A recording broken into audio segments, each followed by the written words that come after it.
इसे संयोग ही मान लीजिए कि जिस स्थिति में आज मुख्तार है, सेम सिचुएशन कल अतीक की भी थी। लोग तो ये भी बोल रहे क्या मुख्तार का अंत भी सेम वैसा होगा जैसा अतीक का हुआ।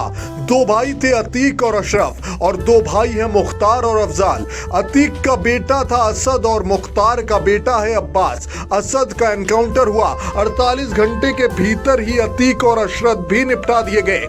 आज पूरी रात ना मुख्तार सोया ना अब्बास। अफजाल तो वकीलों से ही बात करता रहा। माफिया अतीक और अशरफ के खौफ से उत्तर प्रदेश को तो मुक्ति मिल गई, लेकिन जेल में बंद माफिया मुख्तार एंड फैमिली की नींदें उड़ गई हैं।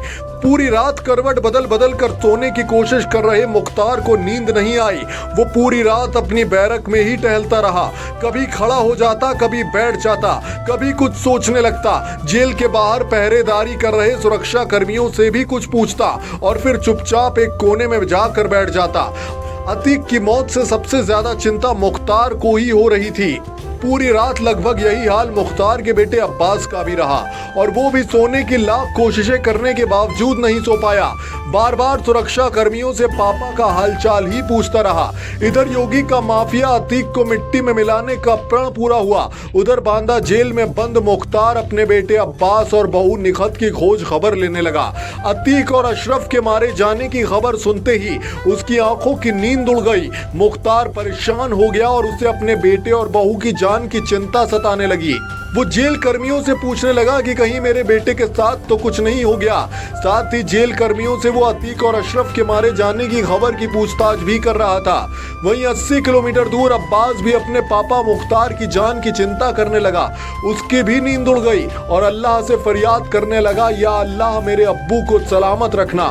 निखत भी जेल अधिकारियों से मुख्तार के बारे में पूछने लगी और वो भी पूरी रात सो नहीं पाई। अतीक एंड कंपनी के मिट्टी में मिलने के बाद सबसे ज्यादा टेंशन मुख्तार एंड कंपनी को हो गई है।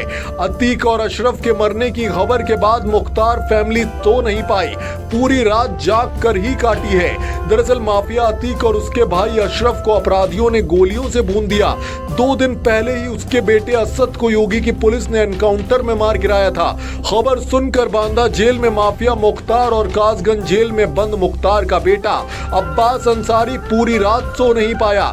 देखिए कैसा संयोग है कि माफिया अतीक और उसके भाई अशरफ 2 भाई थे, दोनों मारे गए। अतीक का बेटा असद पहले ही एनकाउंटर में ढेर किया जा चुका है। माफिया मुख्तार और अफजाल भी 2 भाई हैं। मुख्तार का बेटा अब्बास और उसकी पत्नी निखत चित्रकूट जेल में बंद हैं। आपको बता दें कि अतीक अहमद लगातार 5 बार इलाहाबाद पश्चिम से विधायक और साथ ही फूलपुर से सांसद भी रहा था। अतीक अहमद का बेटा असद पहले ही झांसी में एक पुलिस एनकाउंटर में मारा जा चुका है। अतीक अहमद और उसके भाई अशरफ को मेडिकल के लिए ले जाते समय गोली मार दी गई। बताया जा रहा है कि हमलावरों की संख्या 3 थी जिन्होंने इस कांड को अंजाम दिया। अतीक अहमद और अशरफ उस समय गाड़ी से बाहर थे और उन्हें काल्विन अस्पताल में ले जाया जा रहा था। इससे पहले ईडी के अधिकारियों ने अतीक अहमद से उसकी बेनामी संपत्तियों को लेकर पूछताछ भी की थी। अतीक अहमद के बेटे को 15 अप्रैल की सुबह ही दफनाया गया था। अतीक और अशरफ पर गोलियां चलाने वाले तीनों बदमाशों को यूपी पुलिस ने पकड़ लिया है। अतीक को पाकिस्तान से हथियारों की सप्लाई होने और दाऊद इब्राहिम की डी कंपनी से उसके संबंधों को लेकर भी खुलासे हुए थे। ये भी सामने आया है कि गोली चलाने वाले मीडिया कर्मी बनकर आए थे। मीडिया कैमरों के सामने दोनों भाई बोल रहे थे, तभी उन्हें गोली मार दी गई।